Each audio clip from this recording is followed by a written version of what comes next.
This is a story that shook the quiet town of Greenville, Ohio.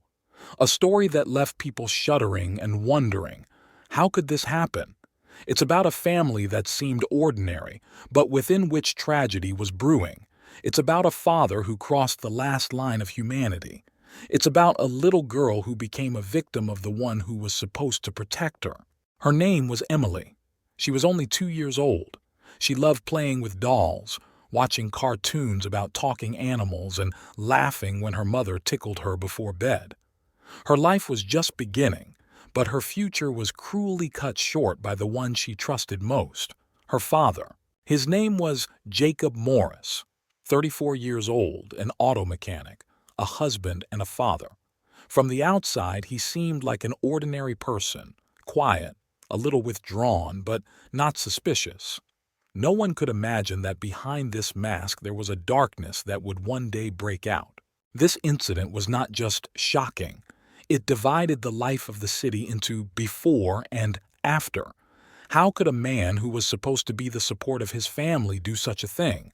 What was going on in his soul? And most importantly, could this tragedy have been prevented?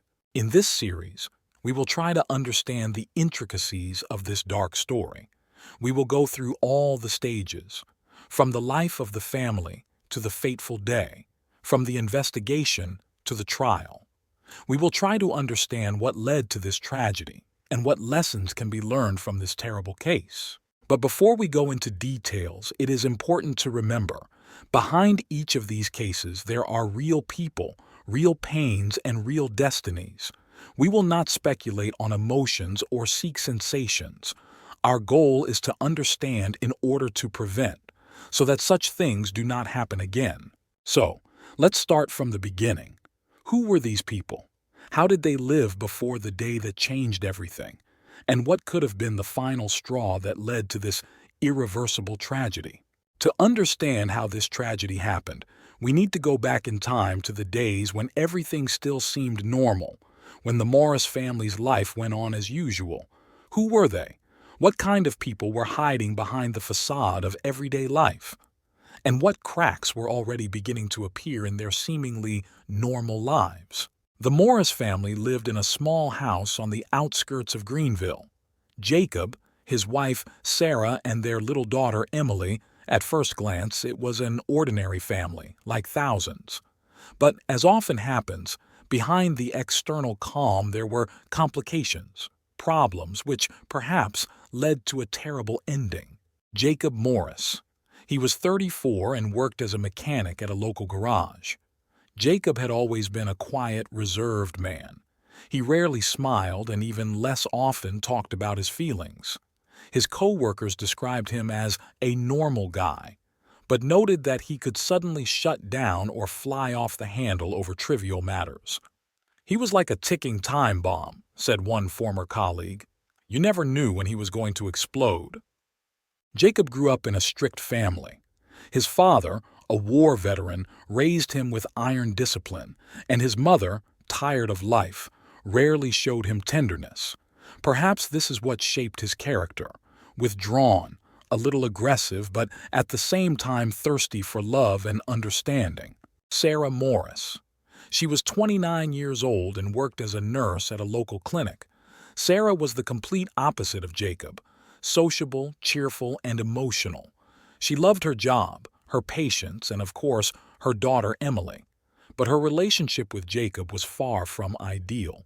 They met at a friend's party, and then Jacob seemed mysterious and strong to her. But over time, his isolation began to irritate her and his outbursts of anger to frighten her. Their marriage had been falling apart even before Emily was born. Sarah dreamed of a big family, of traveling, of a life full of bright moments. Jacob wanted only one thing, to be left alone. He would come home from work, have dinner in silence, and go to the garage, where he would spend hours tinkering with cars.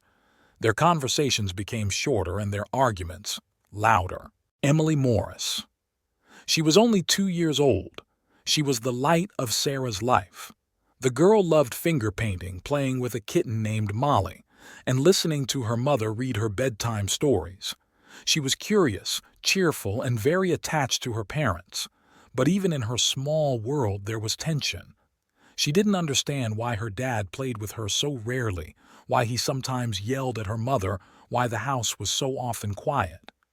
Life was far from ideal for the Morris family. Financial difficulties, strained relationships, lack of support, all this created pressure that was bound to come to the surface sooner or later. Jacob increasingly drowned his problems in alcohol. Sarah, tired of his behavior, began to think about divorce, but she was hesitant to take this step, partly because of Emily, partly because of fear of Jacob's reaction. It was at this point, when tensions reached their peak, that something happened that changed everything. But to understand how it happened, we need to look at the last days before the tragedy. What was happening in the Morris house? What events were the last straw? And could anything have been changed? That day began like any other. The morning at the Morris house was quiet, almost ordinary. Sarah, as always, was up before everyone else. She made breakfast, woke Emily up, and helped her get dressed. The girl was in a good mood. She laughed, played with Molly the kitten, and told her mother about a dream in which she was flying on a cloud. Jacob overslept as usual. He had gotten home late the night before, and Sarah knew there was no point in waking him. She left breakfast on the table for him and drove to work, picking up Emily at daycare. Everything seemed normal, but that was just the beginning. Morning. Jacob woke up around 10 in the morning. He felt exhausted. His head ached. His mood was at zero. He sat down at the table, but didn't even touch the breakfast that Sarah had left. Instead, he opened the refrigerator and took out a can of beer. It had become his habit to start the day with alcohol to drown out the emptiness inside. He turned on the TV, but he couldn't focus on the news. His mind was elsewhere. He thought about Sarah, about their fights, about how she kept talking about divorce. He thought about Emily, about how she looked at him with her big eyes, as if she expected him to become a different person. But he didn't know how to become that person. By midday, Jacob had already had several beers. He tried to occupy himself with work in the garage, but nothing worked. His hands were shaking. His thoughts were confused.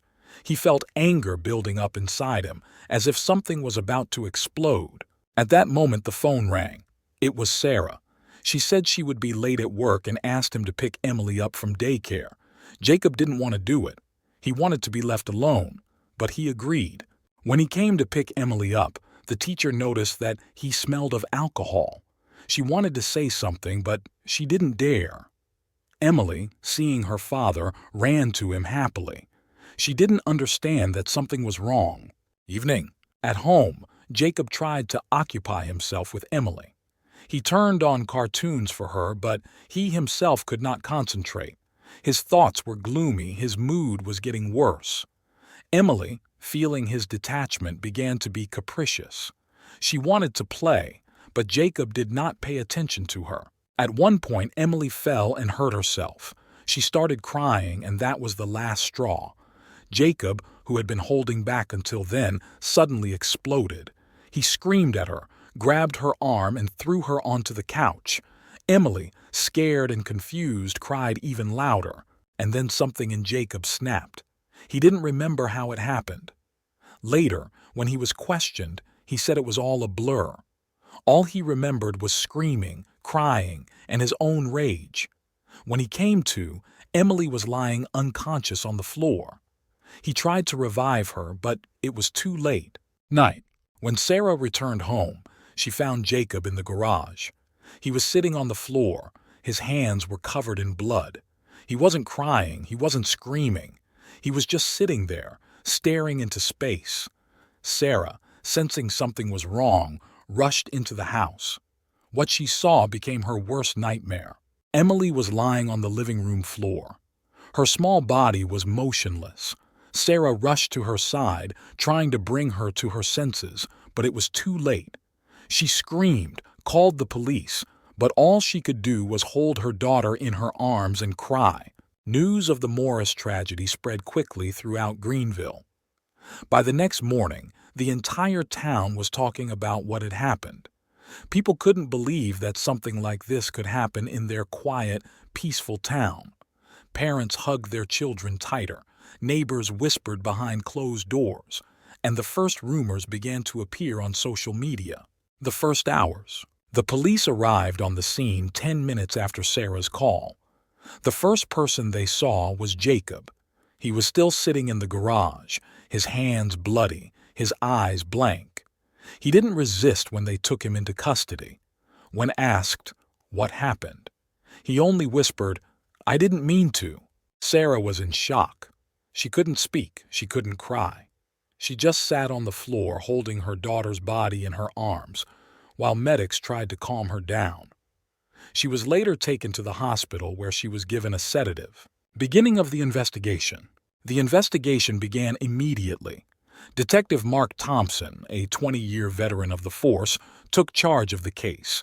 He had seen a lot in his career, but what he saw in the Morris home shook him to the core. The first thing the police did was examine the crime scene. In the living room where the tragedy had taken place, traces of a struggle were found. An overturned table, a broken vase, bloodstains on the carpet. Emily's toy was lying on the floor, a plush rabbit that she always took to bed with her. Detectives also searched the garage where Jacob had been staying. There, they found empty beer cans and a nearly empty bottle of whiskey, confirming their suspicions that Jacob had been drinking at the time of the tragedy. Interrogation of Jacob. Jacob was taken to the station for questioning. He was lethargic, barely responsive to questions. Detective Thompson began with a simple, "Tell me what happened." Jacob was silent for a long moment, and then he began to speak. His story was fragmentary, full of pauses and contradictions. He said he didn't remember how it happened, that he was furious, that Emily was crying and he couldn't stand it. "I didn't want to kill her," he repeated. "I just wanted her to shut up." Public reaction. Meanwhile, news of the tragedy spread. Local media picked up the story, and by evening it was national news. People were shocked. How could a father kill his child? What made him do it? Social media exploded with outrage. People demanded justice, called Jacob a monster, and demanded the harshest punishment for him. Some even began to threaten him and his family. Sarah, who was still in hospital, became the object of sympathy and support, but also the victim of speculation. Some wondered, why didn't she see that her husband was dangerous? Investigation. The police continued to gather evidence. They interviewed neighbors, Jacob and Sarah's co-workers, and Emily's caregivers. The picture began to emerge. Neighbors described frequent arguments in the Morris home, and Jacob sometimes shouting at Sarah and Emily. Jacob's co-workers confirmed that he had become more aggressive recently and often came to work hungover. The kindergarten teacher said Jacob smelled of alcohol the day he picked Emily up. She wanted to report it, but didn't have time. Medical examination. The autopsy results on Emily's body confirmed that she died as a result of multiple injuries. She had broken ribs, damaged internal organs, and there were also signs of strangulation. The experts concluded that the death was violent and cruel. Jacob's arrest.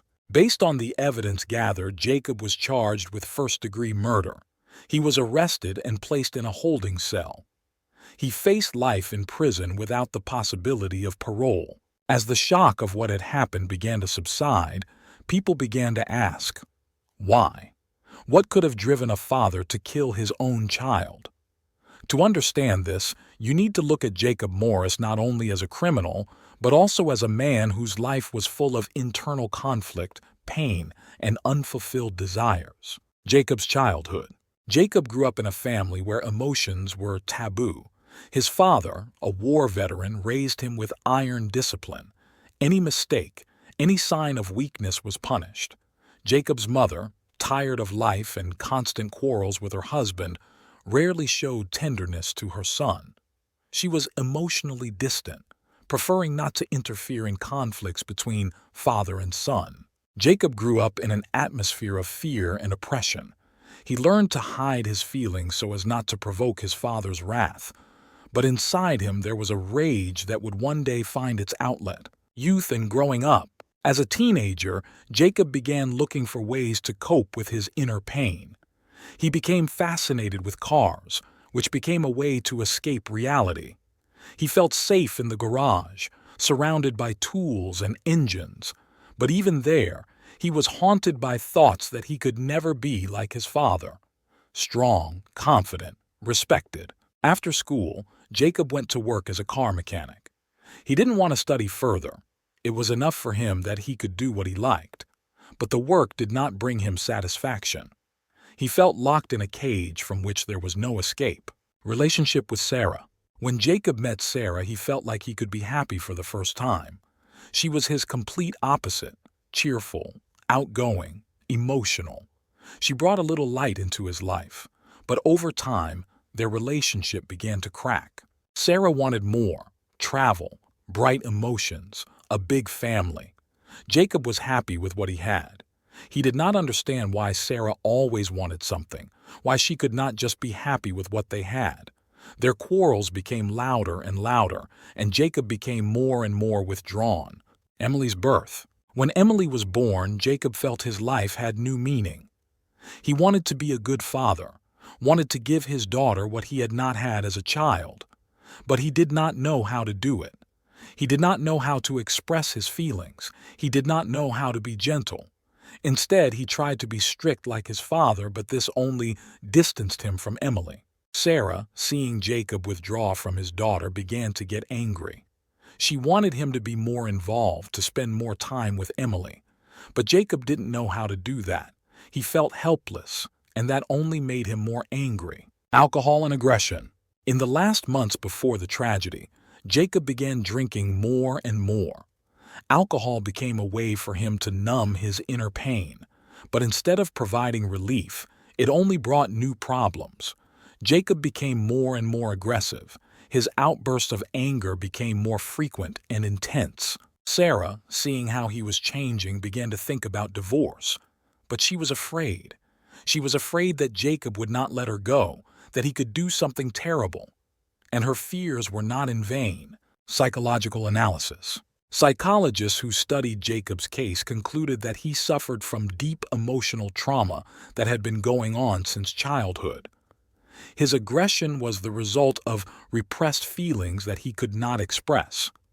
Alcohol only made matters worse by reducing his ability to control his emotions. The experts also noted that Jacob was not mentally ill in the classic sense. He did not suffer from hallucinations or delusions, but his personality was warped by years of repression and pain.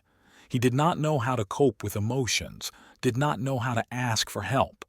And when the pressure became too much, he exploded. The trial of Jacob Morris was one of the most high-profile cases in Greenville history. The courtroom was packed with reporters, locals, relatives, and the curious, all eager to see how the case would unfold. For many, it was not just a trial of a criminal, but also an attempt to understand how something like this could happen in their quiet town. Preparing for trial. Before the trial began, both sides, the prosecution and the defense, prepared meticulously. The prosecution, led by prosecutor Linda Harris, wanted to prove that Jacob had acted knowingly and in cold blood. They gathered all the evidence: the autopsy results, witness statements, surveillance footage. Their goal was clear: to get life without parole. The defense, led by attorney Michael Reynolds, tried to soften the charges. They insisted that Jacob had acted in a state of passion, that he was out of his mind due to alcohol and an emotional breakdown. They brought in psychologists who confirmed that Jacob had suffered from deep emotional trauma and was not in full control of his actions. First day of the trial. The first day began with the prosecution's statement. Prosecutor Linda Harris detailed the events of that fateful evening, emphasizing the brutality and cold-bloodedness of Jacob's actions. She showed crime scene photographs, read the autopsy results, and presented witness statements. Her speech was emotional and compelling, and many in the courtroom were moved to tears. Then the defense took the stand. Defense attorney Michael Reynolds tried to soften Jacob's image. He talked about his difficult childhood, his troubled marriage, how alcohol and emotional stress had driven him to the brink. He presented psychological reports that confirmed Jacob was not himself at the time of the crime. Witness testimony. One of the most emotional moments of the trial was Sarah Morris's testimony. She took the stand, pale and shaking, and began to recount her life with Jacob. She talked about how he had changed, how he had become increasingly withdrawn and aggressive. She talked about her fears, how she had been afraid for herself and for Emily. Her voice shook as she spoke of the last day of her daughter's life. Sarah also admitted to feeling guilty. "I should have done something," she said. "I should have gone and gotten Emily, but I didn't, and now she's gone." Her words caused a storm of emotions in the room. Many were crying. Others were looking at Jacob with hatred. Jacob himself sat with his head down and did not look at Sarah. It seemed that he was completely immersed in his thoughts. Jacob's testimony. When it was Jacob's turn, the room went silent. He walked up to the podium, pale and shaking, and began to speak. His speech was quiet, almost a whisper. He talked about how much he loved Emily, how he wanted to be a good father but didn't know how. He admitted that he had been drunk that night, that he didn't remember all the details, but he did remember the screaming and crying. "I didn't want to kill her," he said. "I just wanted her to shut up. I didn't know what I was doing. I was furious. I was desperate. I don't know how it happened." His words provoked mixed reactions. Some sympathized with him. Others saw his words as an attempt to justify himself. But all understood that this was a man broken by his demons. Closing speeches. In her closing argument, prosecutor Linda Harris stressed that, despite all the circumstances, Jacob must be punished. "We cannot allow this kind of behavior to go unpunished," she said. "Emily deserves justice." Defense attorney Michael Reynolds, for his part, urged the judge and jury to consider all the circumstances. "Jacob is not a monster," he said. "He is a man who broke under the pressure of circumstances. He deserves not only punishment, but also help." Sentence. After much deliberation, the jury returned a verdict. Jacob Morris was guilty of second-degree murder. This meant he did not plan the killing in advance, but acted with knowledge of his actions. The judge sentenced him to 25 years in prison without the possibility of parole. When the verdict was announced, the courtroom was silent. Sarah covered her face with her hands and began to cry. Jacob stood with his head down and did not say a word. It seemed he had long since resigned himself to his fate. Consequences. After the trial, life in Greenville gradually returned to normal, but the memory of the tragedy remained. People began to pay more attention to the problems of domestic violence, the importance of mental health. The city began to hold seminars and lectures to help people cope with emotional difficulties. Sarah Morris left Greenville. She couldn't stay in a town where everything reminded her of her loss. She started a new life, but the memory of Emily stayed with her forever. The tragedy that happened in the Morris family left a deep mark on the hearts of everyone who learned about it. It was not just a story about murder. It was a story about human pain, about broken destinies, about how easy it is to lose control over yourself and destroy everything that is dear. But it is also a story about the importance of learning from mistakes, how important it is to talk about problems and seek help when it seems that there is no way out. In memory of Emily, Emily Morris became a symbol of innocence and the fragility of life. Her short but bright life reminded everyone how important it is to cherish every moment spent with loved ones. In Greenville, her memory was honored. A memorial plaque with her name was installed on the playground where she loved to play. Every year on her birthday, residents of the city bring flowers and toys there to honor the memory of a little girl who became a victim of someone else's pain. Sarah Morris, life after tragedy. Sarah struggled to recover from the loss.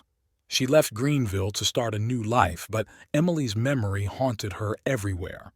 She sought help from psychologists to cope with the trauma and gradually began to return to life.